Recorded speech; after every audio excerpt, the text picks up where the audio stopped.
Natanong ka na ba kung magkano ang aabutin para kunin si Eleven sa birthday mo? Kasi, alam mo, yung iba sa mga karakter na hindi naman ganun ka-imposible kunin gaya ng iniisip mo, pero yung iba, mas mabuti pang ibenta mo na lahat ng lupa mo. Kaya umupo na kayo ng komportable at mag-iwan ng komento. Sino sa tingin nyo ang pinakamahal sa buong cast? Simulan natin sa mga posibleng kaya mong kunin. Si Dr. Brenner. Kahit na parang masama pakinggan, si Dr. Sito na kontrabida ay isa sa pinakamura na makikita mo sa cast ng Stranger Things. At para lang makuha mo siya at makatrabaho ng isang araw, aabutin ka ng mga 40,000 dolyar. Siya na ang pinakamura pero may dahilan kung bakit ganun ang presyo niya. Mahalagang karakter siya sa serye. Pero ang mga aktor na mas matanda ay kadalasang hindi gaanong hinahanap para sa ganitong mga event, kaya mas mababa ng kaunti ang presyo nila. Para maengganyo ka, pero sige kung tingin mo ay masyadong matanda si Dr. Brenner at mas gusto mo ng mas bata-bata. Pwede mong kunin mismo si Nancy Natalia Dyer para sa dagdag na 5,000 piso. Pwede mong ipakuha kay Nancy na kantahan ka ng Las Mañanitas mismo sa harap mo. Sobrang mahal siya ng fans pero hindi siya agad maiisip kapag iniisip mo ang Stranger Things. Kaya nga, sa kasamaang palad, hindi mataas ang presyo niya. Pero paano naman si Max, si Sadie Sink? Kahit hindi ka panipaniwala, isa si Sadie sa mga lead actress na pinakamababa ang bayad, mas mababa pa sa ilang supporting actor. At alam kong parang ang weird na si Max na isa sa mga pangunahing bida ay nasa mababang antas ng bayad. 45,000 dolyar para maging eksakto at dati pa nga ay mas mura pa siya. Pero pagkatapos ng season 4 at lahat ng epekto ng karakter niya, tumaas talaga ang presyo niya. Kaya kung nagmadali ka sana, mga 15,000 dolyar lang ang magagastos mo para kunin si Max sa unang season. At pasensya na, pero hanggang dito na lang ang mababa at abot kayang presyo dahil papasok na tayo sa mga bigatin. Sa puntong ito makikita na natin si Gaten Matarazzo. Ang karakter niyang si Dustin ay isa sa pinakapaborito sa serye. At sa totoo lang, pwede pa siyang mas mahal pero buti na lang at may kahinaan siya. Pumupunta siya sa maraming ganitong mga event kasama ang mga fans o lumalabas sa mga palabas sa telebisyon. Kaya naman hindi ganoon kataas ang presyo niya gaya ng dapat sana. Kaya kung iimbitahin mo si Dustin bilang panauhin, aabutin ka ng humigit kumulang 70,000 dolyar. At iyon ay kahit si Gaten ay di kasing sakim ng iba. Pero kung hindi mo trip si Dustin at mas gusto mo ng mas pilyo, pwede mo bang kunin si Joe Keery, ang gwapong Steve Jobs? Itong binatang ito ay hindi pa ganoon kamahal kumpara sa iba na makikita natin mamaya, pero kung gusto mong makaharap siya ng personal, siguradong mapapamahal ka rin. Si Steve ay naging sobrang sikat na kahit hindi siya ang pangunahing bida, kapag nandyan siya sa isang event, siya pa rin ang napapansin ng lahat. At para makuha mo siya, kailangan mong gumastos ng nasa 75,000 hanggang 150,000 dolyar. Depende lahat kung gaano mo gustong maging kamangha-mangha ang itsura ng kanyang buhok at syempre sa presyo na ilalagay ng kanyang ahensya. At para lang sa pagkukumpara, kung kinuha mo si Joe Keery nung unang season, aabutin ka lang ng mga 20,000 dolyar kasama na ang premium na hairstyle. Alam ko rin na minsan mas mababa ang singil ng matatandang aktor kaysa sa mga batang mayabang. Pero si David Harbour, ang mahal nating Hopper, naging isang napakahalagang tao sa serye, kaya napunta siya sa ganitong presyo. Kung ikukumpara kay Dr. Brenner, mas mababa ang presyo niya kaysa sa mga mas bata. Kung gusto mo si Hopper na may bigote, kailangan mong humingi ng 75,000 dolyar sa magulang mo. Medyo mas mataas pa sa puntong magtatanong ka na kung kailangan mo ba talaga ang taong yon sa party mo.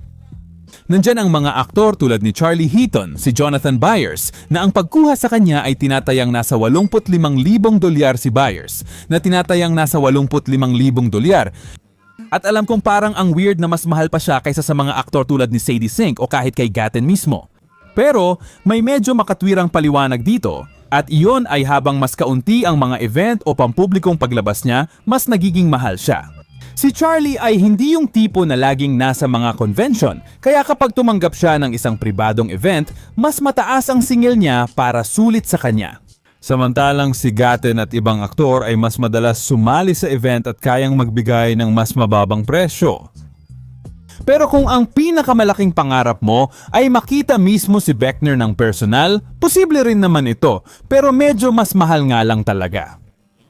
Para lang kay Jamie Campbell Bower, aabutin ka ng humigit kumulang 75 hanggang 150,000 dolyar.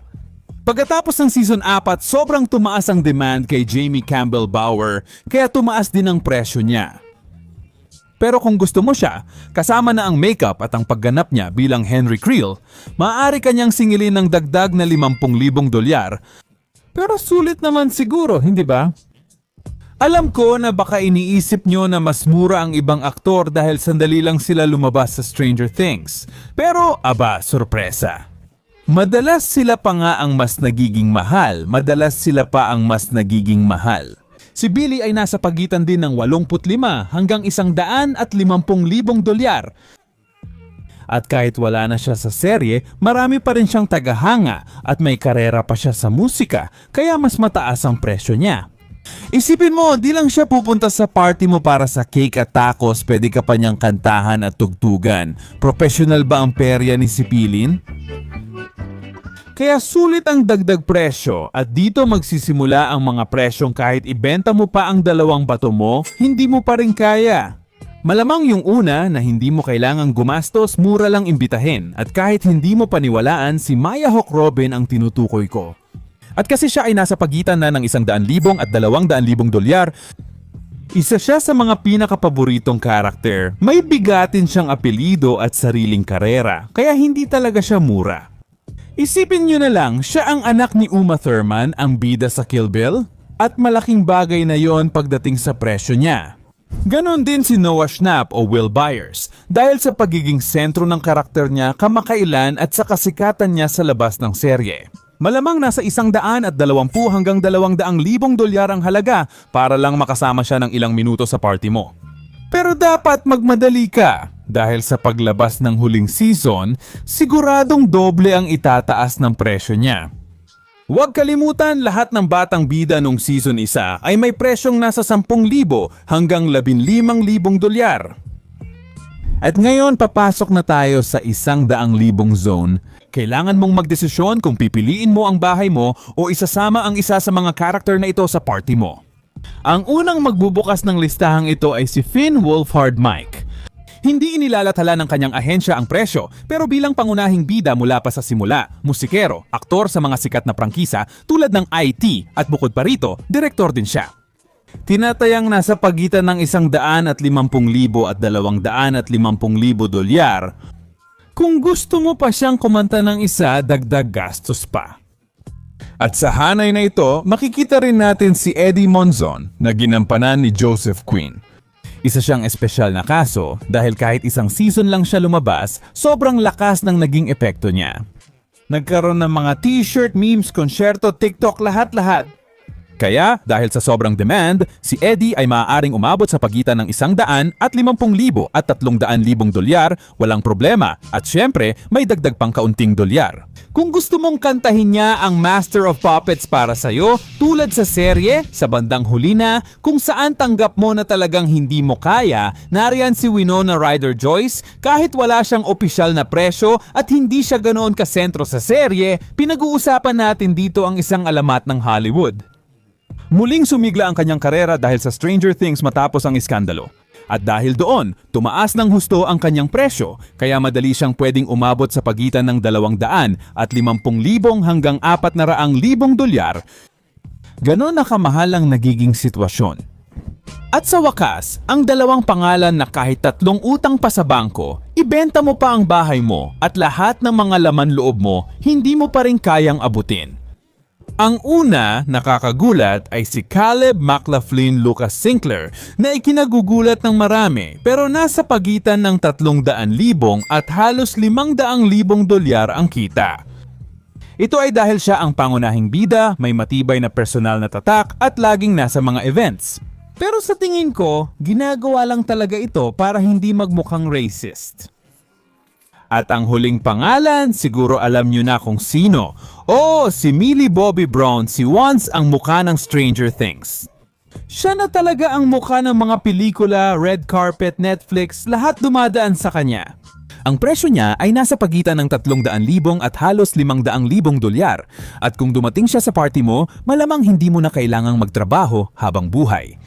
Mas mabuting huwag kang umasa kasi hindi niya iiwan ang anak niya para lang sa party mo, maliban na lang kung may dagdag bayad. O mga kaibigan, ito ang presyo para makuha ang cast ng Stranger Things. Kung may pera ka, sino ang una mong kukunin bago ka maubusan ng pera? Anong cast o serye pa ang gusto mong malaman ang presyo? Mag-comment, like at subscribe para sa iba pa.